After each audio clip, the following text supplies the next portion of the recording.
Why did World War II start? Well, let me tell you. The seeds of new conflicts had been sown in World War I. For many nations, peace had brought not prosperity, but revolution fueled by economic depression and struggle. The post-war years also brought the rise of powerful dictators driven by the belief in nationalism, loyalty to one's country above all else, and dreams of territorial expansion. Ooh, Mr. S. What does that all mean?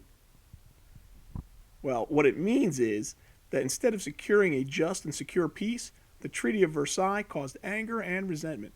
The Germans saw nothing fair in a treaty that blamed them for starting the war, nor did they find security in a settlement that stripped them of their overseas colonies and border territories. These problems overwhelmed the Weimar Republic, that's Germany after World War I. Problems like high unemployment and massive hyperinflation. The Weimar Republic wasn't the only one with problems. Other governments that had been set up after World War I were weak, and without a democratic tradition, people turned to authoritarian leaders to solve their economic and social problems. The new democracies collapsed and dictators were able to seize power. In Russia, now called the Soviet Union, Joseph Stalin came to power. Stalin wanted to focus on creating a model communist state. He concentrated on agricultural and industrial growth. Stalin moved to transform the Soviet Union from a backwards rural nation into a great industrial power. Through a series of 5-year plans, all economic activity was placed under state management. The human cost of this transformation, however, was enormous. In his drive to purge or eliminate anyone who threatened his power, Stalin did not spare even his most faithful supporters. While the final toll will never be known, historians estimate that Stalin was responsible for the deaths of 8 to 13 million people. His own people. By 1939, Stalin had firmly established a totalitarian government that maintained complete control over its citizens. In a totalitarian state, individuals have no rights. The government suppresses all opposition. While Stalin was taking care of business in the Soviet Union, a guy named Benito Mussolini was establishing a totalitarian regime in Italy. In Italy, unemployment and inflation were producing bitter strikes. Some were led by communists. Alarmed by this, the middle and upper classes demanded stronger leadership. Mussolini took advantage of the situation. By 1921, Mussolini had established the Fascist Party. Fascism stressed nationalism and placed the interests of the state above those of the individual. Mussolini was a powerful speaker. He knew how to appeal to Italy's wounded national pride. He played on the fears of economic collapse and communism. In this way, he won the support of many discontented Italians. To strengthen the nation, fascists argued power must rest with a single strong leader and a small group of devoted party members. Calling himself Il Duce, or the leader, Mussolini gradually extended fascist control to every aspect of Italian life.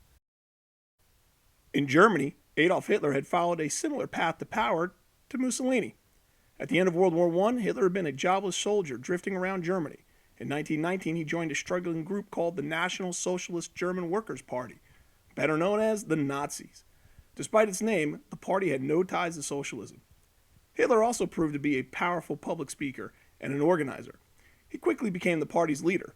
Calling himself Der Führer, the leader, he promised to bring Germany out of chaos. In his book, Mein Kampf, or My Struggle, Hitler set forth the basic principles of Nazism that became the plan of action for the Nazi Party. Nazism is the German brand of fascism. It was based on extreme nationalism. Hitler dreamed of uniting all German-speaking people in a great German empire. Hitler also wanted to enforce racial purification at home. In his view, Germans, especially blue-eyed, blonde-haired Aryans, formed a master race that was destined to rule the world. Inferior races, such as Jews, Slavs, and all non-whites, were deemed fit only to serve the Aryans. The third part of Nazism was national expansion. Hitler believed that for Germany to thrive, it needed more living space, or Lebensraum. One of the Nazis' aims, as Hitler wrote in Mein Kampf, was to secure for the German people the land and soil to which they are entitled to on this earth, even if this could be accomplished only by the might of a victorious sword. In other words, Hitler was going to want to have a war. Meanwhile, things were changing in Japan as well. The military was trying to take control of the government. These leaders shared in common with Hitler a belief in the need for more living space for a growing population. Ignoring the protests of more moderate Japanese officials, the militarists, or the military leaders, launched a surprise attack and seized control of the Chinese province of Manchuria in 1931. The League of Nations, which had been established after World War I to prevent such aggressive acts, was unable to stop them from doing this. When the League of Nations protested, Japan simply quit the League. Meanwhile, the success of the Manchurian invasion put the militarists firmly in control of Japan's government. The failure of the League also did not go unnoticed by the European dictators. Hitler pulled out of the League in 1933, and in 1935 he began military buildup in violation of the Treaty of Versailles. A year later, he sent troops into the Rhineland, a German region bordering France and Belgium that was demilitarized as a result of the Treaty of Versailles. The League did nothing to stop Hitler. Also, Mussolini, seeing that things weren't going well for the League, decided to also build his new Roman Empire. His first target was Ethiopia, one of Africa's few remaining independent countries. By the fall of 1935, tens of thousands of Italian soldiers stood ready to advance on Ethiopia. The League of Nations reacted with brave talk of collective resistance. But when the invasion began, the League was ineffective with its economic boycott, little more than a slap on Italy's wrists. By May of 1936, Ethiopia had fallen.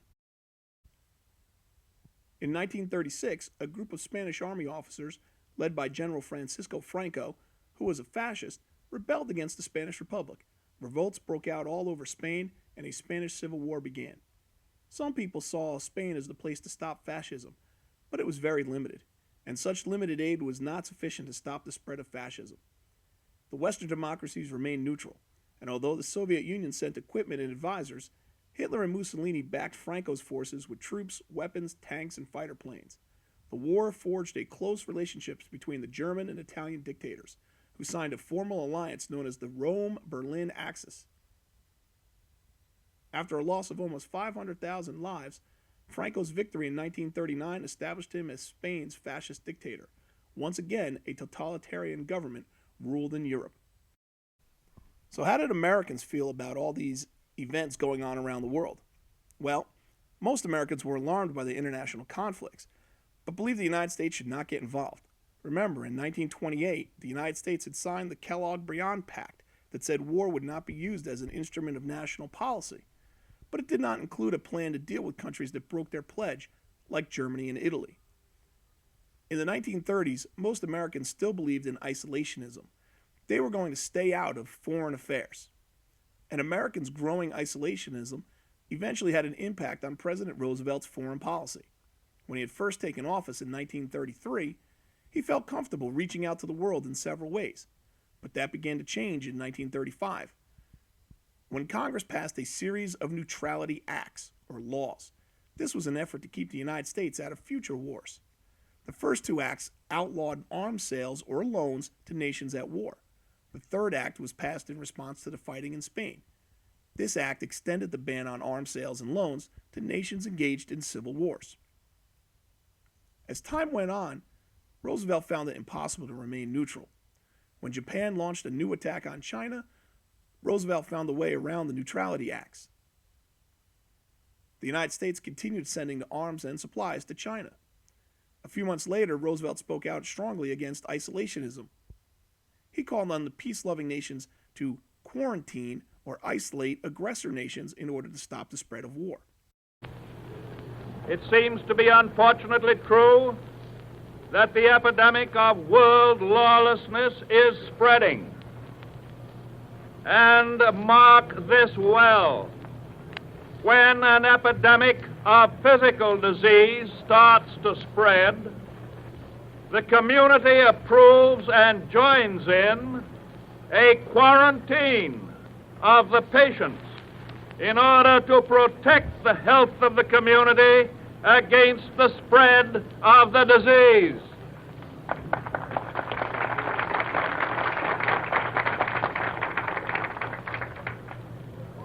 It is my determination to pursue a policy of peace. It is my determination to adopt every practicable measure to avoid involvement in war.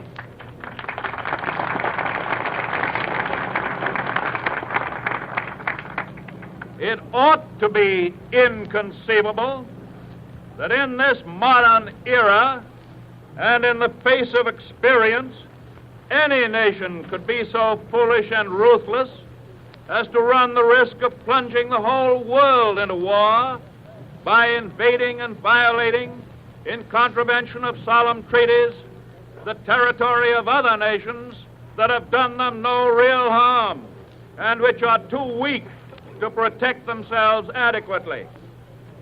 Yet the peace of the world and the welfare and security of every nation, including our own, is today being threatened by that very thing.